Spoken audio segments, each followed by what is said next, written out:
Ang gagawin namin ngayon guys, ay magluluto kami ng agar-agar with parang salad, pero gawin namin simple lang. Ayan. Agar-agar na may pandan at saka karus-karuseng maging salad. Ayan. Ito po na ang ating bisita. Ang ating chef ngayon for today ay si Donna Natal. Ayan. Ayan. Ang ingredients natin guys ay 250. Ano? 250 ml of water, isang coconut, tapos itong agar-agar, at saka 250 grams of sugar, this is 1 cup ay less kasi matamis, saka pandan leaves. Ang unang gagawin natin ay i-mix natin ito sa tubig. I-mix mo na, chef! Oh, mix. Magpakita yung, ayan. I-mix mo. Tapos, ilagay natin doon sa i-mix natin doon sa boiling water. Di Carol, saan ka na? Ay. Ayan. Punta tayo doon sa kusina para ilagay natin sa malamig, mainit na tubig. Tignan mo naman, chef, ang aming hinalo-halo-halo. Baka mamaya ibang mahalo mo. Ayan.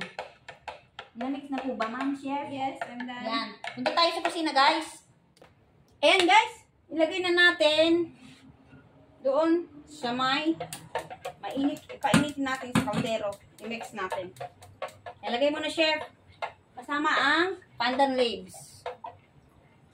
Eh, ang laki naman ang pandan mo.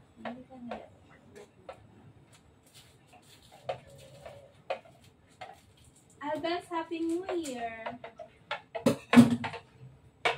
Ayan. Wait.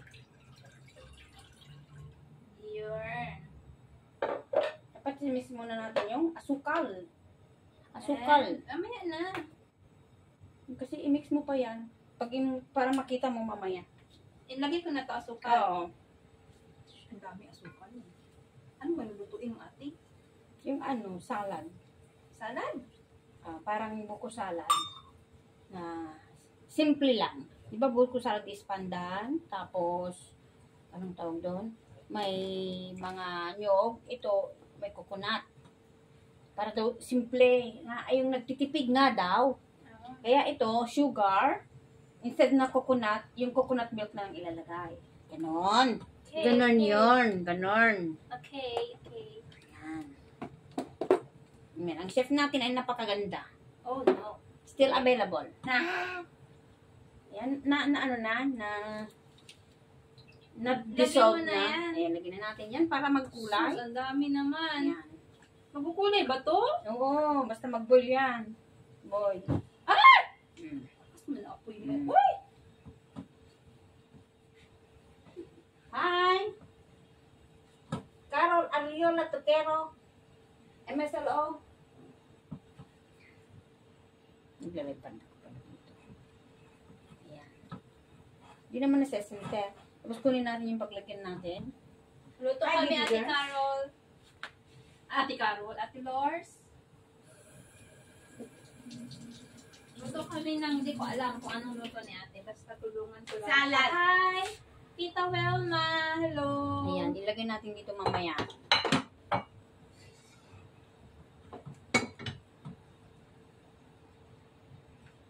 Tapos i-prepare ko na yung parang dinidiinan mo yata. Dapat ba kailangan halo-haloin? Hindi na, ganyan lang. O, hayaan na. Hayaan mo lang yan, mamaya yan. Tapos ilagay.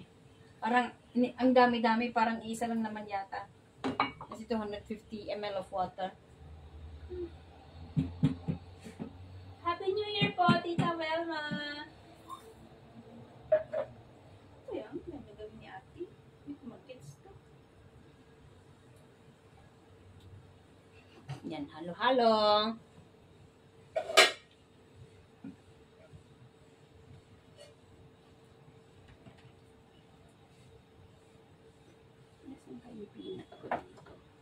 Tapos lalagay mo, hindi naman ito magkukulay ate.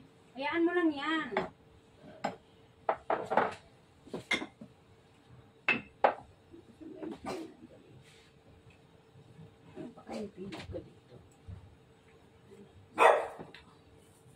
Ayo, ang aso ko.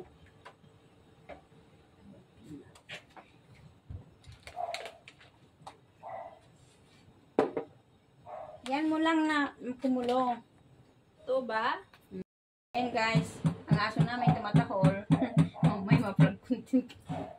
Ayan. Ikon mo ngayon, ano? Strainer. Strain natin. Strain natin guys. Hindi mo nakikita. Nagluluto po kami, Tita Welma. Yun. Ayan, tapos ilagay natin sa ref. Overnight din siguro bukas na. Hindi matitikman pala ni Hindi pala matitikman ni. Ito na. Yung ano na lang. Ayan. Gusto kong bibingka. Ayan guys. Lagay natin dun sa ref. Tignan natin kung matigas hanggang mamaya. Gagawin natin yung susunod. Hindi, sira nga yan. Hawakan mo. Ang ganda ng ano namin. Ayun, gano'n. Buko Pero pandan. Pero dapat, Condensed milk. Condense. Akala ko, sabi kasi. Dapat dito mo yan nilagay.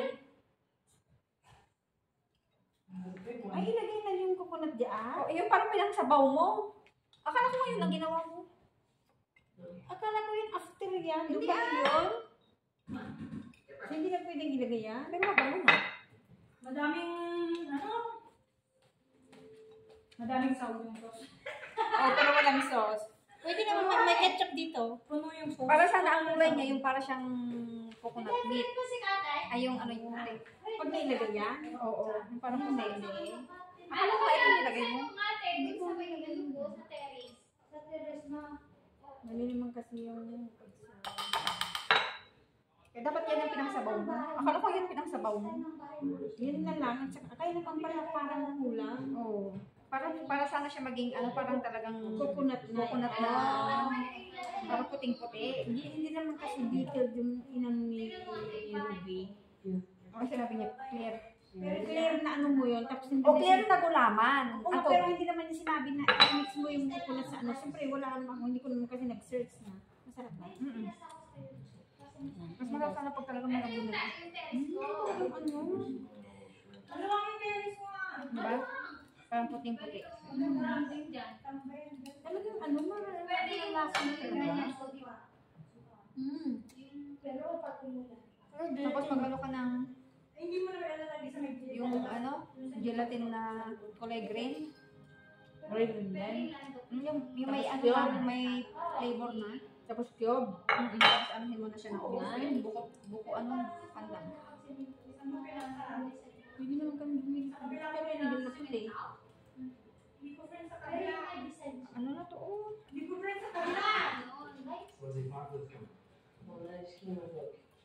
Pero masarap siya. Sige, sige.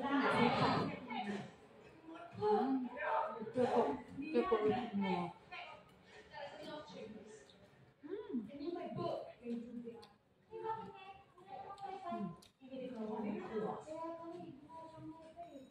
Ito, palpak ito nga rod.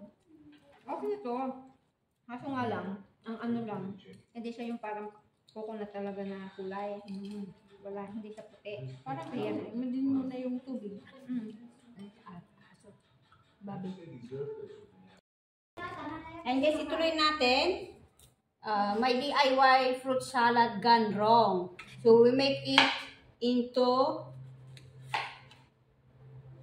Our own version. our own version. Kasi mali yung pagka-follow ko. Dapat yung coconut at saka yung agar-agar i-mix pala. Ayun. So, nagawin na lang instead na coconut milk, ay ba, parang halo-halo na guys. Pero ilagay natin to, i-chop natin to. Oh. Parang masarap. Ayan.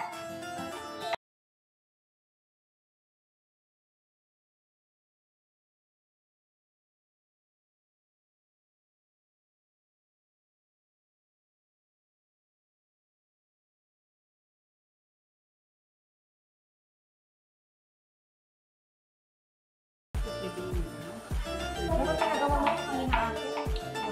Para malamig.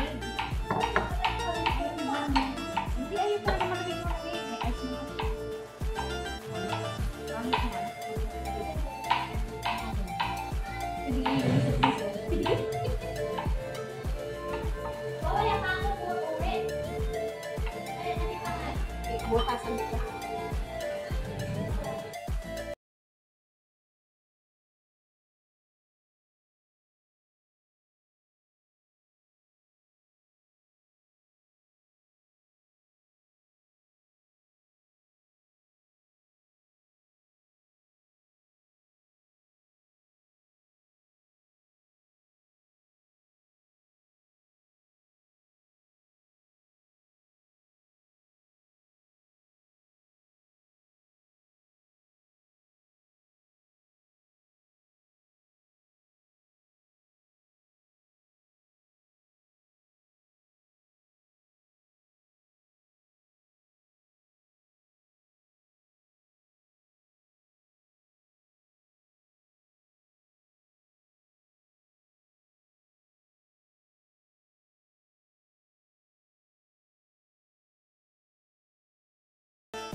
Then, Coconut.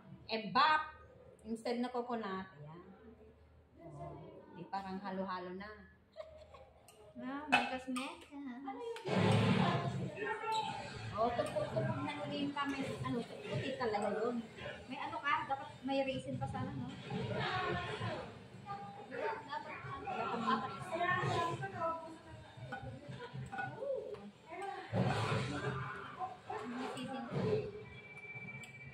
Ito naman. Tinatakpan mo yung nag-ano.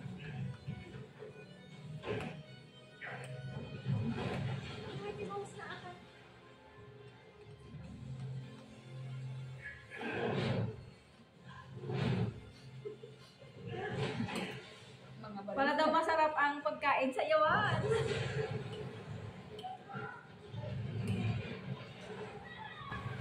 Ang serious naman. Masarap.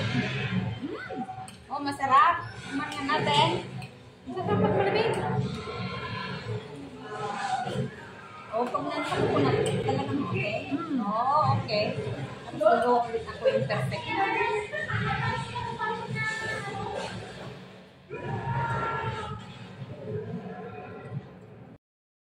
Hello guys, ito na po ang aming DIY fruit salad. Gone wrong, but we make it into very yummy one. Thank you for watching. Hope you like our video. God bless.